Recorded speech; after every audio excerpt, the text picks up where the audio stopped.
I'm here with Matt Stewart, coach of the UQ Red Lions. So Matt, it's the second year in a row that you guys have gone up a competition division. How are the guys coping with the challenge? The guys have really relished the opportunity to go up. As a club, before we went up, we actually consulted all the players. And it was actually really player driven. We were really excited at the opportunity to potentially go up, but weren't going to do it if the players didn't really embrace it. So yeah, they understand the challenge and actually really excited, really, at the step up. And it's going to be a big one, 2 divisions in 2 years. But as I said, we haven't lost any players. We've recruited a lot of players, so it just really shows, we're going in the right direction. And what kind of things have you been focusing on to prepare for the QAFL? Really just doing all the basics really well. The skills are better, the guys are fitter, they just do all the small things, game out for 120 minutes. In lower divisions, you can have lapses, but we just can't. So we're not doing anything extraordinary, but just really focusing on getting the guys fitter, skills better, and just executing, all the skills time and time again for longer periods. Yeah, and as you said, you have picked up a few over the summer. Who are the guys that have really stood out for you? Adam Colviner came up from Melbourne. He's a Castlemaine boy. He's 26, doing a PhD up here. His leadership qualities have been great. He hasn't missed a training session. He's been fantastic. We've also had Tommy come up from Melbourne as well. Timmy Davidson, also out of Melbourne. They're probably a couple of the main ones, obviously. And then we've had Brody, Dusty Harris, Poltney, all come across Morningside. So we've really sort of added a number of players in that 23 to 26-year-old age bracket that we really needed. So we've been really happy. Culturally, they're fit in really well. Yeah, and who are the guys from the side last year who have stepped up over summer?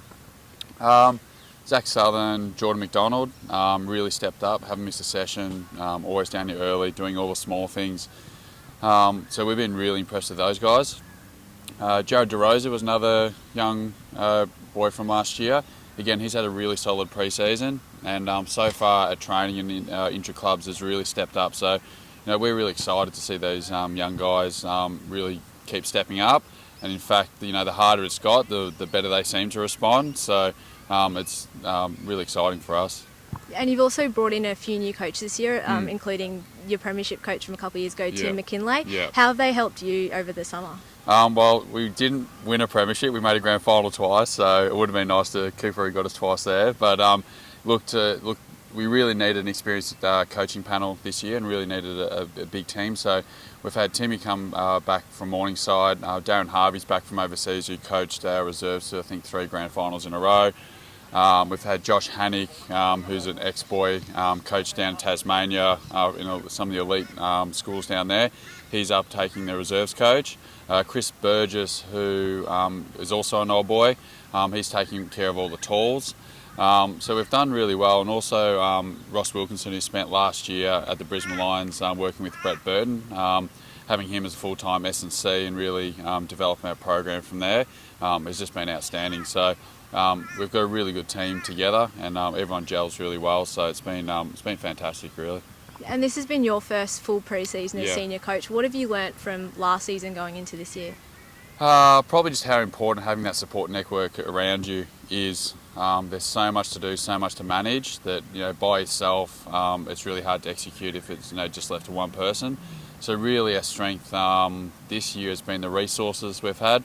We've even had Mark Batura down. He's been working with us as well.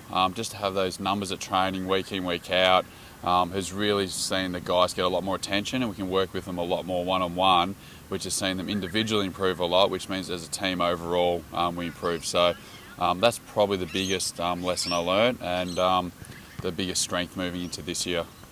And are you looking forward to seeing the guys in action in the next couple of weeks? Yeah, it's been a long pre-season. Since we didn't make finals, we started pretty early.